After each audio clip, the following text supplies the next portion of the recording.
prepare o seu coração. Deus tem uma palavra para você. Com Rodrigo Farias, no canal Discípulos Anônimos. Convido a igreja que abra nossas Bíblias comigo, Isaías capítulo 52, do verso 13 ao 15. Amém? Vou adiantar a leitura para a gente poder ganhar tempo. E eis que o meu servo procederá com prudência, será exaltado e elevado e muito sublime. Como pasmaram muitos à vista dele, pois o seu parecer estava tão desfigurado, mais do que o outro qualquer, e a sua figura mais do que as dos outros filhos dos homens. Assim borrifará muitas nações, e os reis fecharão as suas bocas por causa dele. Porque aquilo que não lhe foi anunciado verão, e aquilo que eles não ouviram, entenderão. Estamos diante de uma palavra, quando começamos a analisar Isaías, e ver que toda a revelação que Isaías teve, e tudo que Deus mostrou para ele por meio dessa carta que ele escreveu, foi considerado um dos profetas maiores pelo fato não de ser um profeta melhor do que os outros, mas pela quantidade de escritos que ele teve. Teve 66 capítulos escritos. E nesses capítulos escritos, desde o início, fala sobre a correção, o alinhamento que ele precisava com a nação, e o povo não queria ser alinhado. Fala também do início, do pré e pós-exílio babilônico, e traz para a gente toda a revelação da palavra, de que Jesus viria, morreria, ressuscitaria ao terceiro dia, e seria mais sublime, mais poderoso do que qualquer outro que se levantou antes. Essa palavra foi escrita e revelada por um homem comum, igual a nós. Não existe diferença nenhuma entre Isaías, os outros profetas, e nós que estamos aqui hoje. Não existe maior importância, porque Deus ele tem um tratado com todos os seres humanos, não apenas com um. Nós achamos que pelo fato de Isaías ter escrito este livro, ele é muito mais importante do que qualquer um. Não é. Isaías mesmo, no início desse livro, ele começa a falar sobre a vida dele. Ele mesmo fala no capítulo 6 que ele era um homem de lábios impuros e habitava no meio de um povo de impuros lábios. Ele já se coloca na mesma situação de que qualquer outra pessoa. Ou seja, o que limitou Isaías a ser alcançado pelo poder de Deus? Talvez a própria situação que ele se encontrava. E não é diferente nas nossas vidas. O que limita a glória de Deus ser manifestada nas nossas vidas, às vezes é o nosso próprio comportamento, a nossa própria atitude diante dele. Isaías reconheceu tudo que ele precisava. Teve a sua revelação, teve a sua visão. E toda essa visão que Isaías teve, e eu volto a dizer, ele era simplesmente um homem comum igual a nós. O que fez com que Isaías alcançasse tamanha visão e tamanha possibilidade de ser mudado e transformado pelo poder da palavra, por aquela tenaz traga, pelo serafim que tocou nos lábios dele? O que fez com que Isaías alcançasse tamanha profecia e tamanha revelação da palavra de Deus? Foi simplesmente ele saber que ele dependia de um Deus todo-poderoso para fazer o que ele ia fazer. Não foi Isaías simplesmente que fez, mas ele entendeu que se ele abrisse o coração, algo diferente Deus iria fazer na vida dele. Isaías foi um profeta que profetizou no tempo em que as pessoas precisavam de mudança, de transformação. E muitas pessoas se rebelaram, se afastaram da verdade e queriam simplesmente viver naquilo que eles achavam que era conveniente. No capítulo 1 de Isaías, demonstra claramente isso. Deus fala para Isaías que o povo havia se rebelado contra ele.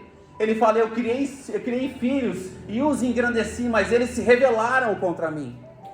Além de Deus ter criado e engrandeceu aquela nação, eles se voltaram as costas para Deus e buscaram outras coisas que não era a presença de Deus. Aleluia.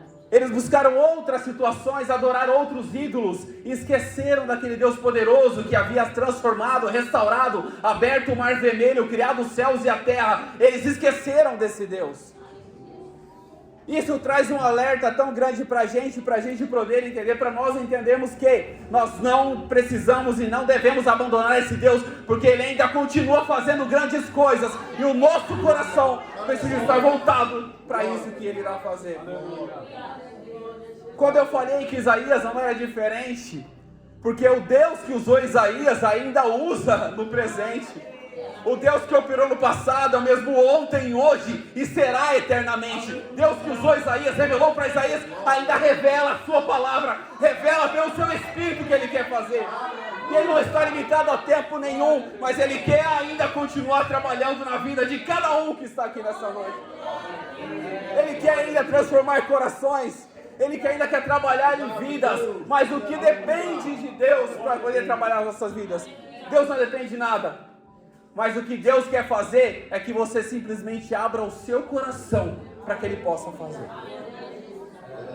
Isaías, quando começou a compreender a sua situação diante de um Deus Todo-Poderoso, que mesmo ainda não sido nomeado como profeta, foi revelado a palavra a ele, do capítulo 1 até o capítulo 6 de Isaías. Até que no ano, ele fala no ano em que morreu o rei Uzias, eu também vi. Isso continuou. E Deus teve um encontro com Isaías. Quando ele fala, eu também vi, no ano em que morreu o rei Uzias, ele fala, eu vi o Senhor assentado no seu alto e sublime trono, e a cauda do seu manto enchia o templo. E os serafins que estavam ao redor com 6 asas, 2 cobriam os seus rostos, com 2 voavam, com 2 cobriam os seus pés, e juntos cantavam, Santo, Santo, Santo é o Senhor dos exércitos, e toda a terra está cheia da sua glória.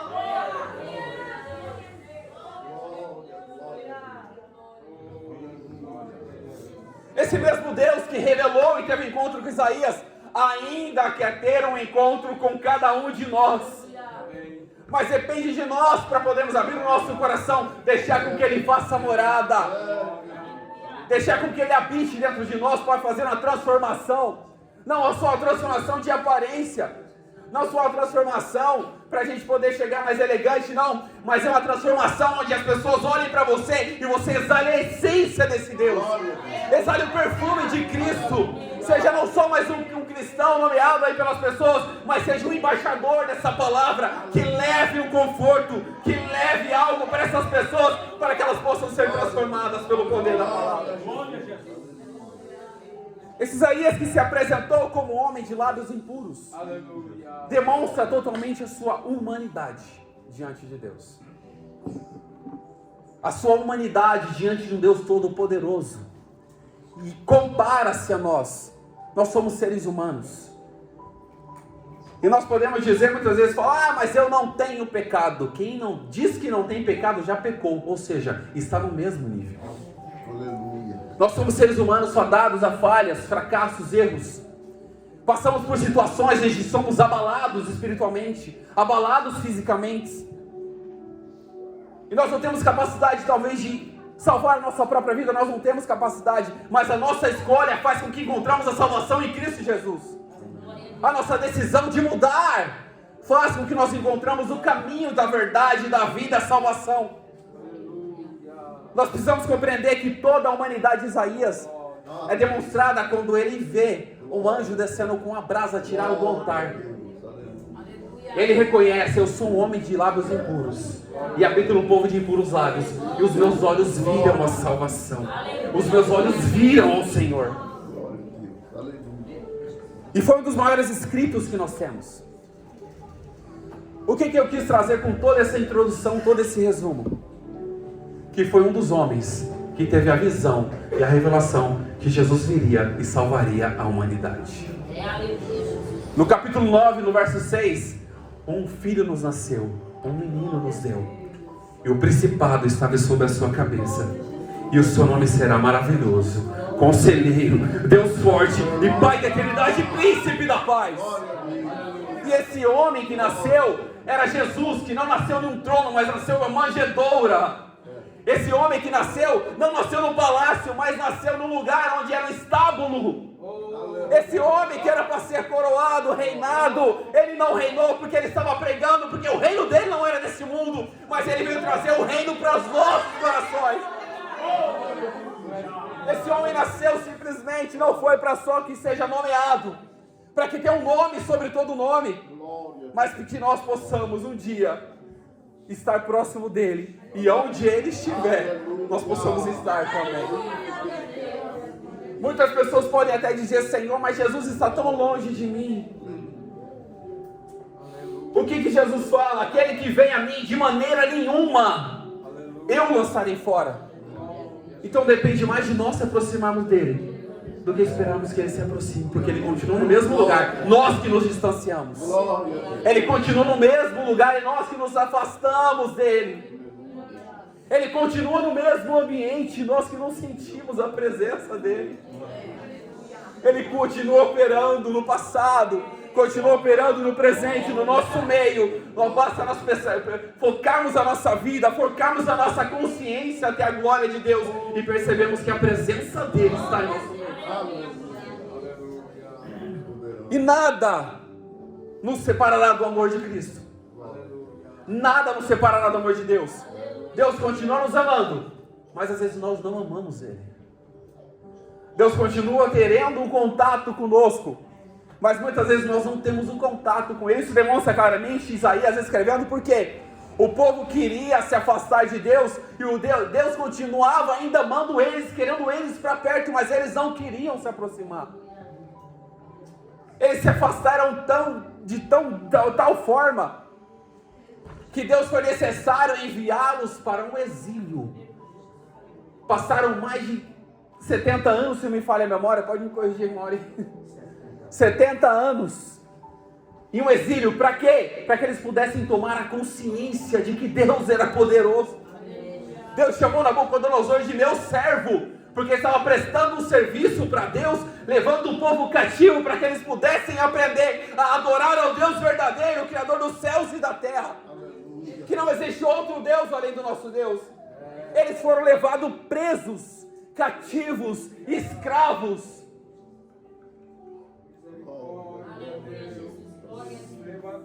Para que eles pudessem entender que só existe um Deus verdadeiro, que transforma, que restaura, e não existe outro Deus além do nosso Deus. Foi necessário passar por tudo isso. Era necessário. Se eles tivessem mudado a mentalidade deles, não seria necessário passar por tudo isso. Muitas vezes enfrentamos certas situações, talvez não é necessário que nós passemos por aquilo, mas o nosso coração é tão duro que Deus precisa permitir que passemos por aquilo, para que possamos abrir o nosso coração e Ele possa fazer morada, penetrar no nosso coração e transformar a nossa vida. Após esse menino ter nascido, Jesus, era necessário que o ministério dele continuasse. Nasceu, cresceu, com 12 anos de idade, ele se apresentou diante de homens. Homens entendidos da lei. E ele fazia cada pergunta para aqueles homens que nem os homens sabiam responder. Ele foi crescendo, desenvolvendo, ficou um tempo longe, e com 30 anos ele começou um dos maiores ministérios e uma das maiores obras, que hoje nós somos resultado disso. Isaías começa a revelar algo muito interessante: a aparição e as dores e a glória do Messias. E aqui nós entramos onde nós acabamos de ler. Eis que o meu servo procederá com prudência, será exaltado, elevado e muito sublime. Estava se referindo justamente a Jesus, o homem que não tinha aparência nem formosura para que as pessoas pudessem desejá-lo, o homem que nasceu em uma manjedoura, o homem que era filho de José e Maria, que não veio de uma linhagem real, humana, mas ele veio de uma linhagem real, eterna, sublime. Ele veio do Pai.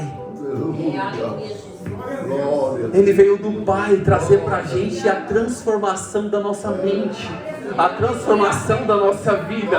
Veio trazer um caminho diferente de restauração. vem trazer um caminho diferente de transformação e de vida, para que onde Ele estiver, nós possamos um dia estar também contemplando a sua glória, contemplando o seu poder e a sua majestade, o nome que está sobre todo nome.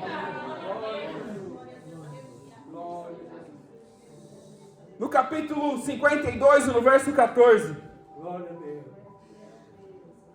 Isaías relata que as pessoas iriam se pasmar, ou seja, ficar pasmada, assustada com o que esse homem faria. E nós sabemos muito bem que Jesus fez muitos sinais, prodígios e milagres para que as pessoas pudessem acreditar que Ele era Jesus. Mas Jesus veio fazer muito além de sinais e milagres. Ele veio trazer a salvação para toda a humanidade. Ele veio curar a nossa vida, a nossa alma, quebrar as correntes do pecado, tirar-nos do pecado e nos dar a salvação que nós não teríamos capacidade nenhuma de ter. Paulo mesmo fala que antes nós éramos o quê? Estávamos diante da lei. Mas veio Jesus, a lei não tem mais domínio sobre nós, porque nós estamos não debaixo da lei, mas debaixo da graça de Jesus. E a graça é um favor que nós não merecemos. Nós não merecemos isso, mas a graça de Jesus nos alcançou. Nós não merecemos estar aqui, mas a graça de Jesus nos alcançou. Nós não merecemos estar louvando a Ele, mas a graça de Jesus nos alcançou e nos fez aqui estar nos lugares celestiais, em Cristo Jesus.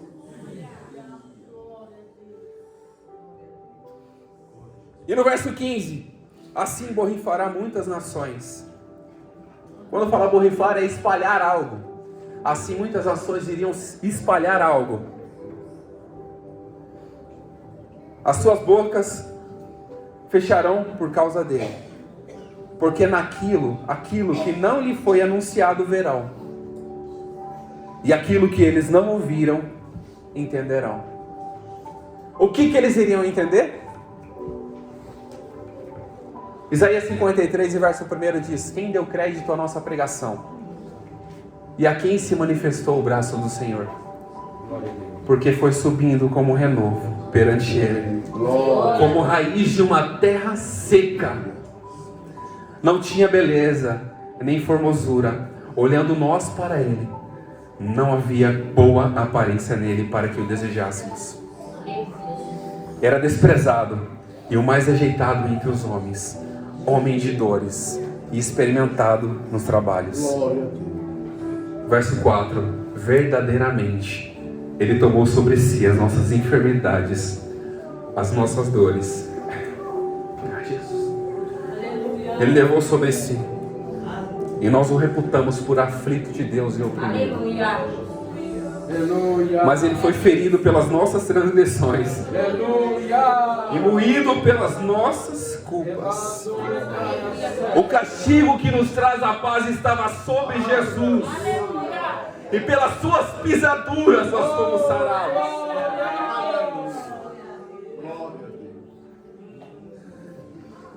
Todos nós andávamos desgarrados, como ovelhas, cada um em seu desviado pelo seu caminho. Mas o Senhor fez cair sobre Ele a nossa iniquidade. Ele foi oprimido, Ele foi afligido, mas Ele não abriu a sua boca. E como ovelha muda, foi levado ao matadouro. E como ovelha muda perante os seus tosqueadores, assim Ele não abriu a sua boca. Isso tudo Jesus fez por mim e por você. O castigo que nos traz a paz estava sobre Ele. As pisaduras dele até a cruz foi que sarou as nossas vidas. Aquele que foi oprimido pelas nossas iniquidades levou até a cruz, foi pendurado no madeiro, morreu, ao terceiro dia ressuscitou, para que hoje nós estivéssemos aqui diante da presença dele.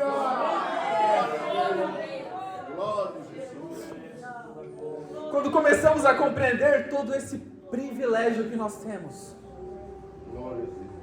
o homem que absteve de toda a sua glória se fez semelhante aos homens, E achado na forma de homem, se humilhou até a morte, e uma morte de cruz. Por isso que Deus o exaltou soberanamente. Ele deu um nome que é sobre todo nome, para que o nome de Jesus se dobre todos que estão nos céus, na terra e debaixo da terra, e toda língua confesse que o Senhor Jesus é, para a glória de Deus Pai.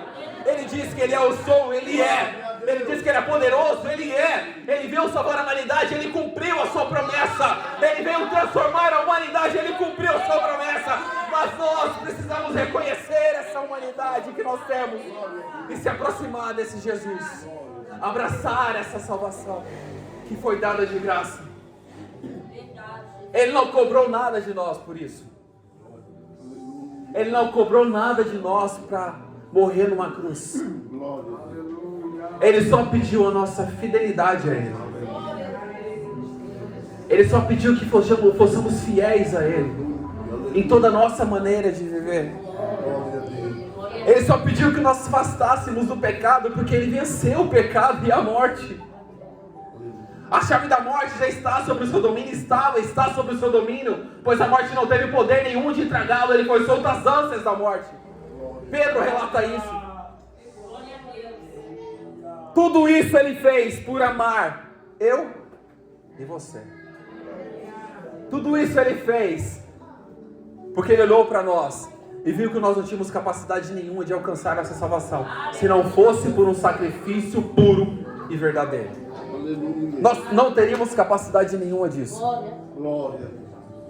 Mas Ele foi levado até a morte para nos dar a vida. Ele foi levado até o Calvário para nos livrar da morte de cruz. Ele foi levado até o matadouro. Como ovelha muda, Ele foi levado ao matadouro. Ele não abriu a sua boca. Jesus em momento algum reclamou do que Ele estava passando. Jesus em momento algum Ele falou: Senhor, pega essa cruz aqui que está pesada. Chegou o momento da vida dele que ele estava sofrendo, suando gotas de sangue. Ele falou: Pai, se possível, passa de mim este cálice. Mas naquele momento ele mesmo reverteu aquilo e falou: Pai, que seja feita a sua vontade e não a minha. Ele foi levado como ovelha muda ao matadouro, carregando aquela cruz. O peso daquela cruz nas costas eram os nossos pecados que Ele estava carregando. Eram as nossas falhas que Ele estava carregando. Mas Ele não abandonou aquilo. Ele não desistiu de levar a cruz. Ele chegou no lugar onde Ele seria crucificado e morto. Ele sabia que Ele seria pregado ali. Ele tinha poder para enviar anjos sobre as suas ordens. Mas Ele preferiu obedecer e ser fiel até a morte. Tudo isso Jesus fez para nos dar um exemplo. Além de salvar a nossa vida, que é muito importante para nós termos alcançado essa salvação em Jesus, Ele mostrou para a gente que no mundo nós teríamos aflições. Mas Ele fala: tem de bom ânimo, eu venci. Eu venci. Eu venci, diz o Senhor Jesus. E nós também venceremos. Não vai existir nada e nem ninguém que nos impeça de alcançar nossa salvação, a não ser nossas próprias escolhas de não queremos essa salvação, de rejeitarmos esse perdão. Quando Ele estava na cruz com os braços estendidos ao entregar o seu Espírito, antes mesmo de entregar o seu Espírito, Ele olhou para aquelas pessoas: Pai, perdoa-lhes, perdoa-os, porque eles não sabem o que estão fazendo. E realmente nós não sabíamos o que estávamos fazendo, mas Ele mostrou para a gente o certo a fazer, que é acreditar que a salvação virá, e Jesus voltará e levará a sua igreja com Ele. Aleluia. Esse homem Isaías que teve essas visões, essa revelação de Deus, chegou lá na frente no capítulo 66, capítulo 65. Ele teve uma visão uma continuação, e que Jesus restauraria toda a humanidade. E fala: eis que eu faço nova todas as coisas. Eis que eu farei um novo céus e uma nova terra. E isso é confirmado em Apocalipse, no capítulo 21. Eis que eu faço nova todas as coisas. Jesus não veio simplesmente para renovar a nossa vida, Ele veio para dar uma vida nova para a gente. Assim como Ele fez com Nicodemos, é necessário nascer de novo. É necessário nascer novamente. Ele não veio restaurar o nosso espírito, Ele veio transformar a nossa vida e nos dar um espírito novo, uma oportunidade nova de fazer coisas diferentes. Quando Jesus veio, Ele falou: eu vou dar para vocês um mandamento novo, eu dou uma nova vida, eu faço nova todas as coisas, e Ele vai continuar fazendo todas as coisas novas, porque Ele é o mesmo ontem, hoje, eu afirmo, o mesmo ontem, hoje, e vai ser eternamente, e Ele sempre vai continuar fazendo coisas novas na nossa vida.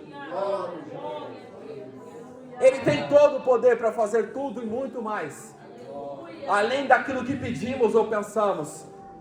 Isaías 59 fala que eis que as mãos do Senhor não estão encolhidas para que não possa salvar, e muito menos os seus ouvidos tampados ou agravados para que não possa ouvir. Ele ainda continua salvando, Ele ainda continua ouvindo a oração da sua igreja, Ele ainda continua ouvindo o clamor, a adoração, Ele ainda responde com a glória e com o poder. Nada, ninguém pode impedir o derramamento da glória de Deus sobre as nossas vidas. Nada e ninguém pode impedir o derramamento do Espírito sobre a sua igreja, a renovação. Se falta-nos coragem, peça para o Espírito te dar coragem para poder fazer. Antes de subir aqui, meu coração estava tremendo, as pernas estavam tremendo quando o irmão Zé me chamou. Falei: Espírito Santo, me dê coragem. E aqui estou eu, pregando uma palavra que não é minha, falando de um Jesus que morreu na cruz por mim, levando uma revelação do Espírito para a sua igreja, que não é minha, mas é do Espírito. Eu sou um instrumento, você é um instrumento para ser usado por Deus, e ainda há oportunidade para fazer o que tem que ser feito. Só basta a gente entender que o mesmo Deus que operou no passado ainda opera no presente. O mesmo Deus que usou Isaías ainda pode levantar homens e mulheres para poder continuar fazendo a obra. O mesmo Espírito que trabalhou na vida dos apóstolos para poder pregar o Evangelho ainda habita nas nossas vidas para poder nos incentivar a fazer a sua obra. O mesmo Espírito que revestiu Pedro, que no seu primeiro discurso quase 3.000 almas, o mesmo Espírito que revestiu a vida de Pedro, que no segundo discurso quase 5.000 almas se renderam, ainda é o mesmo Espírito que trabalha nos nossos corações, para que a obra dele possa continuar crescendo. E quanto mais nós crescemos, maior a nossa responsabilidade. Aquele que mais é dado, mais será cobrado. Por isso nós precisamos entender e carregar no nosso coração, quando tivermos a oportunidade, jamais deixar com que o orgulho reine na nossa vida. Porque você precisa entender, quanto mais você recebe, maior vai ser a sua cobrança do que você tem para fazer. Quanto mais você recebe, maior vai ser a sua responsabilidade para fazer. Você pregar a palavra e conduzir pessoas por meio da palavra, você tem que ser fiel à palavra que você prega. Nós temos que ser fiel àquilo que nós fazemos. Porque se não formos fiéis à palavra que nós pregamos, nós seremos achados em erro. E quando erramos, nós somos corrigidos pelo Senhor, para não sermos condenados como o mundo.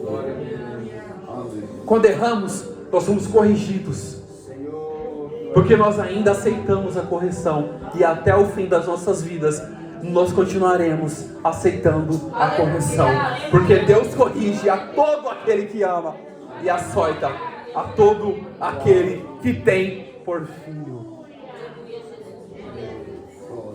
Se Deus corrige a nossa vida é porque Ele nos ama. E Ele abre a nossa mente para entender que Ele não está limitado a tempo, a estações, a seres humanos algum, porque Ele é eterno. Isaías teve a sua visão, Isaías morreu. Homens de grande nome tiveram as suas visões, os seus privilégios, as suas oportunidades de fazer e morreram. Mas Jesus continua sendo eterno. O nosso Deus continua sendo eterno. E ainda continua fazendo grandes coisas nas nossas vidas.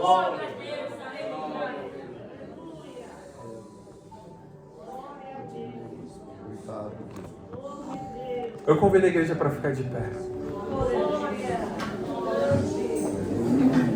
Com essa palavra, eu creio que Deus tem falado fortemente aos nossos corações. Não é porque eu estou pregando, mas é porque o Espírito está falando ainda aos nossos corações. Ainda há oportunidade para mudar de direção. Ainda há oportunidade para se arrepender. Ainda há oportunidade para mudar o destino das nossas vidas. Entregar o nosso caminho ao Senhor. Confiar nele, que Ele tem poder para fazer muitas coisas. Ainda há oportunidade. Se você ainda não teve essa oportunidade e deseja entregar, reconciliar, entregar a sua vida para Jesus, esse momento é agora. Porque nós não sabemos o dia de amanhã. Nós não sabemos o que acontecerá conosco amanhã. Mas o momento de entregarmos e reconciliarmos com o Senhor é hoje. Eu sempre digo, não é para ficarmos com medo de certas situações. Teve um jovem que uma certa feita teve aqui na igreja quando era lá em cima. Ele teve a oportunidade de reconciliar, ele não fez.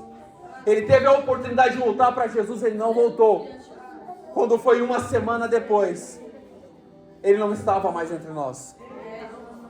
E a oportunidade é hoje, é agora.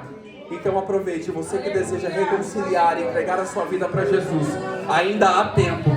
Você que deseja receber a oração para que você possa transformar a sua vida, ainda há tempo. Nós precisamos confessar que esse Jesus é o nosso Senhor e Salvador. Nós precisamos abrir os nossos lábios e confessar diante das pessoas que nós reconhecemos a nossa salvação em Cristo Jesus. E Ele é poderoso para salvar as nossas vidas. Se não tem ninguém, eu espero em Deus que tenha uma oportunidade para que o Senhor possa ainda continuar fazendo a obra na sua vida. Deus, obrigado por essa oportunidade. Obrigado por mais uma vez ouvirmos a Tua palavra. Ouvimos, ó Pai eterno, essa visão maravilhosa que o Teu servo teve, a qual revelou Jesus, o nosso Salvador e transformador das nossas vidas. Que hoje nós estamos aqui é pela graça e pela misericórdia dEle, porque se não fosse esse sacrifício, nós não estaríamos aqui hoje, nessa noite. Mas Ele concedeu essa oportunidade, entregando a sua vida na cruz, morrendo e ressuscitando ao terceiro dia, para nos dar esse privilégio. Obrigado por essa oportunidade, por mais uma vez podemos estar diante da Tua presença. É que nós te pedimos e te agradecemos. Em nome de Jesus, continua com a Tua igreja e continua conosco, hoje e sempre, em nome de Jesus. Amém. Que Deus abençoe.